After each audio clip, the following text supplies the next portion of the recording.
My name is Njeri Njomo. I'm the CEO of Jubilee Health Insurance, but I'm also the Vice President of Kenya Women in Insurance. Talk to us about women in insurance. The conversation of women in insurance is not very different from a lot of conversations that go on diversity. When we look at women in insurance, that today we have less than 10% of the women in insurance as CEOs. When we look at the numbers at start out, when they begin their careers, quite a number of women, as they go through the career ladder, a lot of them seem to be stagnating at either supervisor or just assistant manager, at most manager role. Most of them do not seem to break it through to the C-suite. And which is why we thought that as women who have been in insurance and perhaps began to see a few breakthrough that C-suite level, how do we come together to mentor and work with other women who are younger today to be able to also rise up? What skills do they need, technical or soft skills? What opportunities do they need?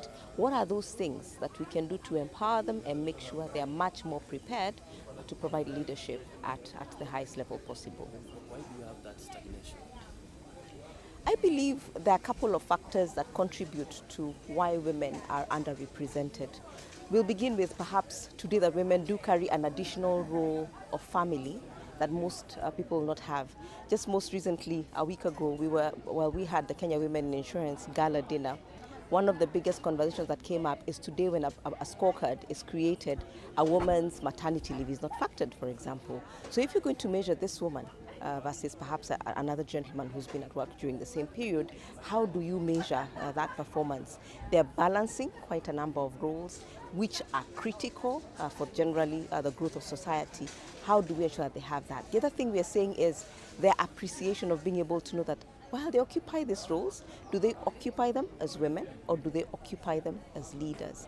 And helping them to build the necessary skill set that helps them grow. The third thing is how to help them balance all these roles. Quite a number of things going on there, and it's around this individual. How do you empower this individual to be able to create adequate infrastructure or a support system that helps them thrive as a leader, as a mother, as a wife if they choose to be, and so on and so forth. So a couple of contributors, some that are within the individual's control, some we can do perhaps more holistically at an industry and stakeholder level, but we want to begin with the individual and say what can we do with her to make sure that she's much more prepared and therefore the representation is not much of an issue, but as well as begin to engage with all other stakeholders and say how do we create a more level playing field? How do we ensure that we have the right women, right competencies? And please note, we are not saying women, we are saying women who are there on merit.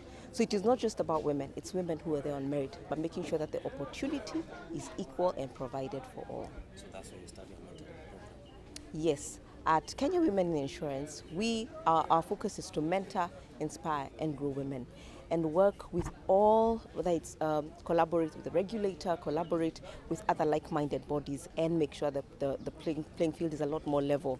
We'd like to even go further and say, how do we make sure the women's voice, the female voice is heard even at product development level?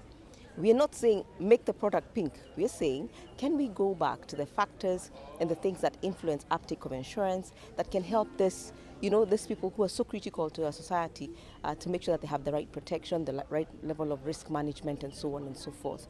So, which is why we have the mentorship. We want to make sure the voice is heard. But the emphasis for us is even as we do all of these things, it is not about us versus them. It's not about women versus men. It is about all of us collaborating to create spaces and environments that provide a level playing field for everyone.